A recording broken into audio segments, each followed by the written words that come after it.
नमस्कार बंधु मने आजिर एही कार्यक्रम को आपण मानक स्वागत। आजिर एही कार्यक्रमटी वृष राशि व्यक्ति विशेष मानक पई बहुत खास होबाकू जाउछि। तो कारण आपण माने जानिले खुशी हेबे। तो एही मकर संक्रांति पर ठारू आपणक जीवन रे कोन बड़ परिवर्तन होबाकू जाउछि। तो ए वीडियो माध्यम रे आमे जानिबा। कारण एही मकर संक्रांति दिन सूर्य निजर राशि परिवर्तन करबाकू जाउछन्ती। तो मकर संक्रांति परे अन्य प्रमुख ग्रह मान मध्य निजर राशि परिवर्तन करने को जाउछन्ती। तो जहार प्रभाव रे आपणक जीवन रे बड़ परिवर्तन होबाकू ही जाउछि। तो आपणक जीवन रे बहुत बड़ परिवर्तन पॉजिटिव भी चेंजेस होबाकू जाउछि। तो अनेक क्षेत्र रे आपणक सफलता प्राप्ति मिलबाकू जाउछि। तो आपणकर अनेक गुड़िक स्वप्न पूर्ण होबाकू ही जाउछि। तो बंधु माने एही मकर संक्रांति परे केउ सब क्षेत्र रे आपणक सफलता मिलबाकू जाउछि। तो से सब विषय रे जानिबा पई आपण माने वीडियोटी को स्किप न करी थरे मात्र शेष पर्यंत निश्चित देखंतु। तो एवं आपण जदि वृष राशि होइताय वीडियोटी को लाइक करी चैनल टी को सब्सक्राइब कर दियंतु एवं कमेंट बॉक्स रे भक्ति एवं श्रद्धार सहित जय श्री जगन्नाथ जय मां लक्ष्मी निश्चित लिखि दियंतु। तो बंधु माने तो आसंतु आरंभ करिबा आजिर एही कार्यक्रम को जहा आपणकर जन्म राशि एवं चंद्र राशि उपरे आधारित अटे। तो बंधु माने आपणकर स्वास्थ्य पूर्वर खराब रहुतिला। तो आपणकर इम्यूनिटी सिस्टम मध्य टिके डाउन रहुतिला। तो कारण आपणकर राशि अधिपति शुक्र आपणकर अष्टम भाव रे ही गोचर करुथिले। अष्टम भावटी को आपण कुंडली रे भल बोली मना जाय नथाय, किंतु एही मकर संक्रांति ठारू आपणकर शुक्र आपणकर नवम भाव रे ही प्रवेश करिवे। तो भाग्य भाव रे ही प्रवेश करिवे। तो जहा फल रे आपणकर स्वास्थ्य रे सुधार भी आसीबो। तो पूर्वरु आपणकर जो सब स्वास्थ्य जनित समस्या लगी रहुतिला से सब दूर होई जिवो। तो आपणकर निजे स्वास्थ्य बोली अनुभव करिवे। तो आपणकर इम्यूनिटी सिस्टम टिके स्ट्रांग रहिबो। तो आपणकर शिक्षा क्षेत्र यदि कहिबा तो आपणकर पंचम भाव अधिपति अर्थात शिक्षा क्षेत्र अधिपति बुध मध्य आपणक अष्टम भाव ही गोचर करुछन्ति। किंतु तो एही मकर संक्रांति परे परे आपणकर बुध आपणकर निज नवम भाव को ही प्रवेश करिवे। तो आपणकर शिक्षा क्षेत्र रे मध्य आपण बहुत भल परिवर्तन देखिबा को पाइबे।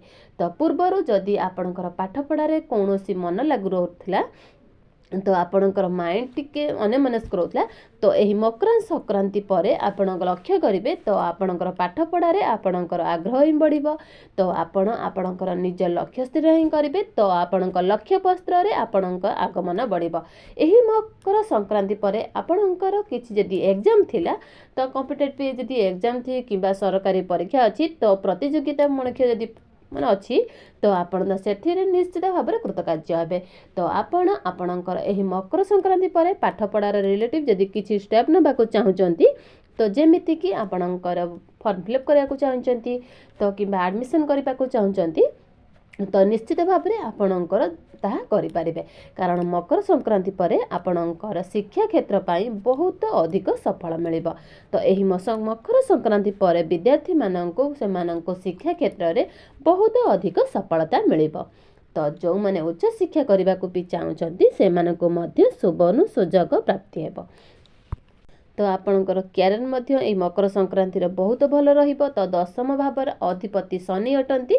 तो शनि जेहेतु आपणकर लाभ स्थान रे गोचर करूचंती तो क्यारियर रे आपणकर बहुत अधिक लाभ प्राप्ति हेबो। तो जदि आपण कोनोसी चाकरी करूचंती तो चाकरी क्षेत्र रे आपणको प्रमोशन मिलिबार सुजोग मिलि पारे। तो चाकरी क्षेत्र रे प्रशंसित होई पारंती। तो आपणको निकट रे जदि चाकरी किछि नाही तो आपणको चाकरी मिलिबार बहुत अधिक संभावना रहउची।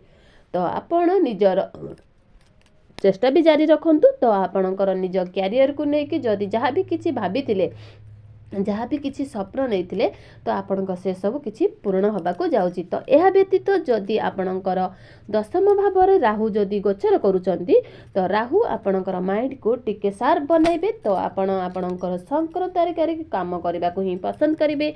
तो स्मार्ट एरिया रे जति काम करबा को भी चाहूथिबे ताहा भी पसंद करिवे। तो अल्प परिश्रम निजर बुद्धि अधिक खर्च करबा को पड़िबो। तो आपण जदि आपणकर कैरियर रे किछि परिवर्तन चाहूचंती तो एही मकर संक्रांति ସଂକ୍ରାନ୍ତି ପରେ ତ ଆପଣଙ୍କ କ୍ୟାରିୟରରେ ବହୁତ ପରିବର୍ତ୍ତନ ଦେଖିବାକୁ ଆପଣଙ୍କୁ ସମ୍ଭାବନା ରହୁଛି। ତ ନିଶ୍ଚିତ ଭାବରେ ଆପଣଙ୍କ କ୍ୟାରିୟର ବହୁତ ଅଧିକ ଭଲ ହେବାକୁ ଯାଉଛି। ତ ଯଦି ଆପଣ କୌଣସି ଆଇଡିଟି ରିଲେଟେଡ୍ ଏଆଇଟି ରିଲେଟେଡ୍ ଯଦି କୌଣସି କାମ କରୁଛନ୍ତି, ରିସର୍ଚ୍ଚ ଲାଇନରେ ଯଦି କାମ କରୁଛନ୍ତି, ଏଡିଟ୍ ଲାଇନରେ ଯଦି କାମ କରୁଛନ୍ତି, ଟେକ୍ନିକାଲ ଯଦି କାମ କରୁଛନ୍ତି, ତ ଏସବୁ କ୍ଷେତ୍ରରେ ଆପଣଙ୍କୁ ରାହୁ ଆପଣଙ୍କୁ ବହୁତ ଅଧିକ ସଫଳତା ଆଣିଦେବେ। ତ ବିଜନେସ୍ କ୍ଷେତ୍ର ଯଦି କହିବାକୁ ଯିବା ତ ବିଜନେସ୍ ମଧ୍ୟ ଆପଣ ଏଇ ମକର ସଂକ୍ରାନ୍ତି ପରେ ଆପଣଙ୍କର ବହୁତ ଭଲ ରହିବ। ତ ଆପଣ ଆପଣଙ୍କର ବିଜନେସ୍ରେ ବହୁତ ଗ୍ରୋଥ୍ ଦେଖିବାକୁ ପାଇବେ। ତ ବହୁତ ପ୍ରଫିଟ୍ ବି ଦେଖିବାକୁ ପାଇବେ। ତ କାରଣ ଏହି ମଙ୍ଗଳ ଆପଣଙ୍କର ନବମ ଭାବରେ ହିଁ ଗୋଚର କରୁଛନ୍ତି। ତ ଭାଗ୍ୟ ଆପଣଙ୍କୁ ବି ସାଥ ଦେବ। ତ ବୁଧ ମଧ୍ୟ ଆପଣଙ୍କ ନବମ ଭାବରେ ହିଁ ଗୋଚର କରିବେ। ତ ଆପଣ ଆପଣଙ୍କର ବିଜନେସ୍ରେ ଆପଣଙ୍କର ବହୁତ ପ୍ରଫିଟ୍ ଦେଖିବାକୁ ପାଇବେ। ତ ବିଜନେସ୍ରେ ଆପଣଙ୍କର ବହୁତ ଗ୍ରାହକ ବି ବଢ଼ିବ। ତ ଆପଣ ନିଜ ବିଜନେସ୍କୁ ବହୁତ ଅଧିକ ଆଗକୁ ବଢ଼ାଇବେ। ନୂଆ ନୂଆ ଆଇଡ଼ିଆ ମଧ୍ୟ ଆପଣଙ୍କ ମନକୁ ବି ଆସିବ। ତ ତାହା ମଧ୍ୟ ଆପଣଙ୍କ ବିଜନେସ୍ ପାଇଁ ମଧ୍ୟ ଲାଭଦାୟକ ସାବ୍ୟସ୍ତ ହେବ। ତ ତେବେ ଅଧିକ ଶୁଭଫଳ ପ୍ରାପ୍ତି କରିବା ପାଇଁ ଆପଣମାନେ ପ୍ରତ୍ୟେକ ଦିନ ଶୁକ୍ରଙ୍କର ବୀଜ ମନ୍ତ୍ର 108 ଥର ଜପ କରନ୍ତୁ। ତ ପ୍ରତ୍ୟେକ ଦିନ ଆପଣ ହନୁମାନ ଚାଳିଶା ମଧ୍ୟ ପାଠ କରନ୍ତୁ। ତ ପ୍ରତ୍ୟେକ ଦିନ ଆପଣ ଉଦିତ ସୂର୍ଯ୍ୟଙ୍କୁ ତମ୍ବା ପାତ୍ରରେ ଜଳାଘ୍ୟ ଅର୍ପଣ କରନ୍ତୁ। ତ ଏହା ସହିତ ଆପଣ ପ୍ରତ୍ୟେକ ଦିନ ଆପଣ ଶନିଙ୍କର ବୀଜ ମନ୍ତ୍ର ମଧ୍ୟ 108 ଥର ଜପ କରନ୍ତୁ। ତ ବନ୍ଧୁମାନେ ଆପଣଙ୍କର ଜୀବନ ମଙ୍ଗଳମୟ